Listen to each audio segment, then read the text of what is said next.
ये खबरें आ रही हैं कि उनका रूस में इलाज चल रहा है। इस बीच एक वीडियो नेतन्याहू के सोशल मीडिया अकाउंट पर जारी किया गया, जिसमें वो कॉफी शॉप में दिख रहे हैं और बता रहे हैं कि मैं अभी जिंदा हूं।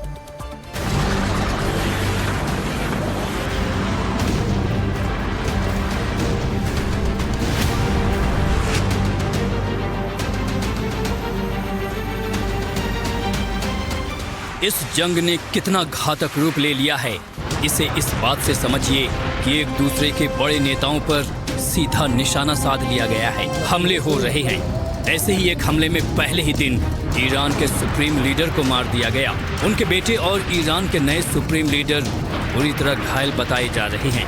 बेहद सुरक्षा में रहने वाले इजराइल के पीएम बेंजामिन नेतन्याहू के मारे जाने की खबरें ऐसी उड़ी कि उन्हें एक वीडियो जारी करना पड़ा। ये वीडियो उनके सोशल मीडिया अकाउंट से जारी किया गया। कॉफी शॉप में नेतन्याहू। नेतन्याहू ने गिनाई अपनी उंगलियां। खुद के जिंदा होने का दिया सबूत। इस वीडियो में नेतन्याहू एक कॉफी शॉप में दिख रहे हैं। अपने आधिकारिक एक्स हैंडल पर इजराइल के प्रधानमंत्री ने वीडियो जारी कर बताया कि उनके मरने की खबरें अफवाह हैं। इस वीडियो में कटाक्ष करते हुए नेतन्याहू ने अपनी उंगलियां भी कैमरे के सामने दिखाई और ये बताया कि 6 नहीं हैं, बिल्कुल असली हैं। मैं लगभग मर ही चुका हूँ। मुझे कॉफी इतनी पसंद है। जानते हैं मुझे और क्या पसंद है? मुझे अपने लोग और उनका शानदार व्यवहार बहुत पसंद है। क्या आप उंगलियां गिनना चाहेंगे? आप दिखा सकते हैं। ताज़ा हवा लेने के लिए बाहर जाने वाले लोगों के लिए एक संदेश: किसी सुरक्षित शेल्टर के पास रहें। आपका रवैया अद्भुत है। यह मुझे, सरकार को, IDF को और मोसाद को शक्ति देता है।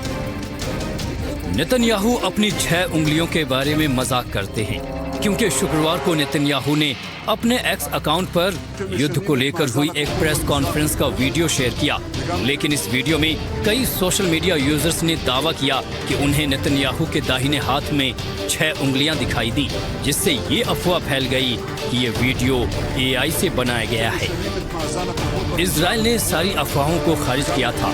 इस नए वीडियो में नेतन्याहू और भी बातें कहते हैं।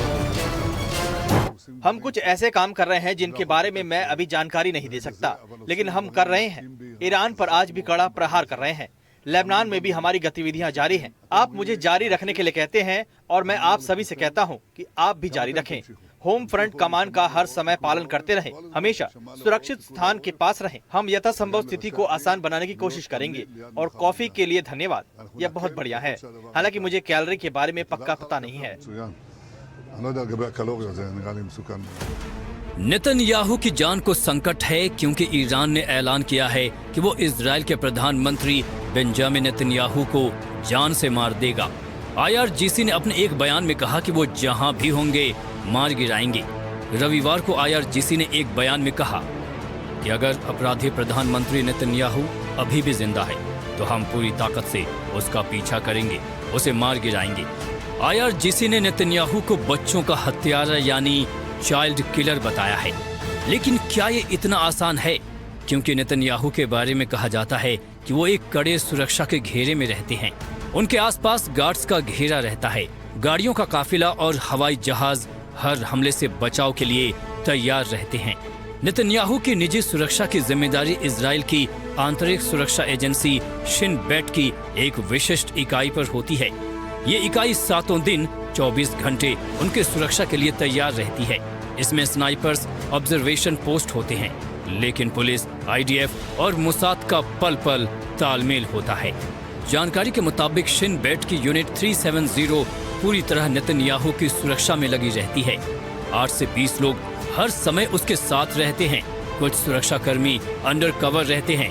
इन लोगों का काम गाड़ी की सुरक्षा से लेकर किसी भी तरह के हमले से निपटने का होता है।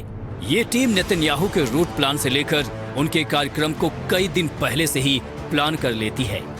नेतन्याहू के काफिले में विशेष तकनीक का उपयोग किया जाता है। जिस गाड़ी में वो चलते हैं उसकी भी सुरक्षा कड़ी रहती है। सुरक्षा कर्मियों का पूरा काफिला साथ चलता है। उनके विमान में उन्नत मिसाइल रक्षा प्रणालियां लगी हुई हैं, जो किसी भी हवाई हमले को नाकाम करने में सक्षम हैं। रडार और मिसाइल सिस्टम खतरे को कम करते हैं। इन सब के अलावा भी कई तरह के सुरक्षा प्रोटोकॉल होते हैं। जहां भी वो जाते हैं वहां इजाजत के बिना परिंदा भी पर नहीं मार सकता है। घर पर भी कई लेयर सुरक्षा रहती है, एंटी ड्रोन सिस्टम लगे हैं और साथ ही बैकअप प्लान तैयार रहता है। वैसे अफवाह और अलग अलग तरह की खबरें सिर्फ नेतन्याहू के बारे में नहीं हैं, बल्कि ईरान के नए आयतुल्ला को लेकर भी कई तरह की चर्चा है। ये कहा जा रहा है कि 28 फरवरी के हमले के बाद वो घायल हो गए, लेकिन पूरी तरह सुरक्षित हैं। लेकिन ये खबर भी गर्म है कि मुश्तबा खामनेई का रूस में इलाज चल रहा है।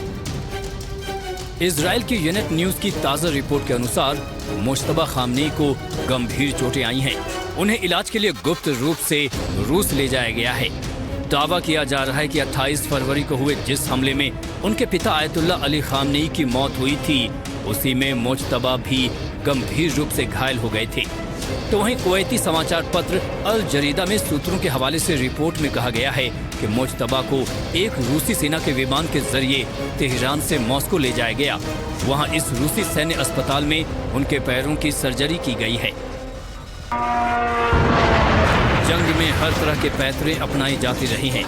एक दूसरे पर बम मिसाइलों की बारिश हो रही है, तो मनोबल तोड़ने के लिए दुश्मन देश को लेकर कई तरह की खबरें भी चलाई जा रही हैं। Bureau report, NDTV India.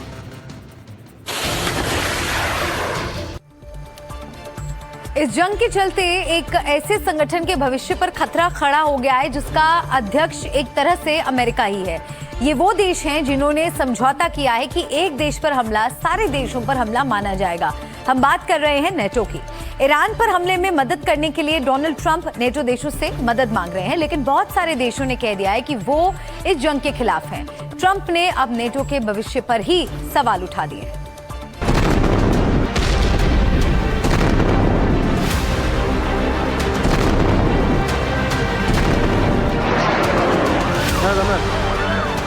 NATO पर आग बबूला ट्रंप। नेटो का भविष्य, ट्रंप ने उठाए सवाल। ईरान जंग में नेटो की नो एंट्री। ट्रंप एक तरफ लगातार कह रहे हैं कि ईरान में उनकी जीत है, ईरान की सैन्य शक्ति तबाह हो चुकी है। कभी वो कहते हैं कि वो जीत चुके हैं, लेकिन जंग अभी बाकी है। वो लगातार नेटो देशों से इस जंग में साथ देने को कह रहे हैं, लेकिन नेटो के उनके बड़े साथी इस जंग में कूदने से इनकार कर चुके हैं। इससे ट्रंप का गुस्सा सातवें आसमान पर है।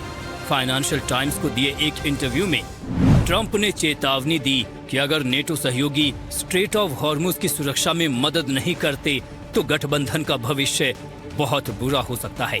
ट्रंप ने कहा कि लाभ उठाने वाले देशों को स्थिरता सुनिश्चित करने में सक्रिय भूमिका निभानी चाहिए।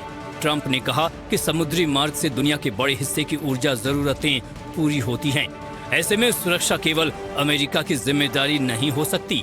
ट्रंप का कहना है कि सहयोगी देश अगर सकारात्मक प्रतिक्रिया नहीं देते या कार्रवाई से पीछे हटते हैं तो इसका दीर्घकालिक नुकसान नेटो की विश्वसनीयता को होगा। ये जंग ईरान के परमाणु कार्यक्रम और बैलिस्टिक मिसाइलों के प्रोग्राम को लेकर अमेरिका इजराइल ने शुरू की थी, लेकिन जल्द ही तेल की आग में जलने लगी। ईरान ने हॉर्मुज को बंद करने की बात कही है और अमेरिका इजराइल के जहाजों को रोकने की चेतावनी दी है।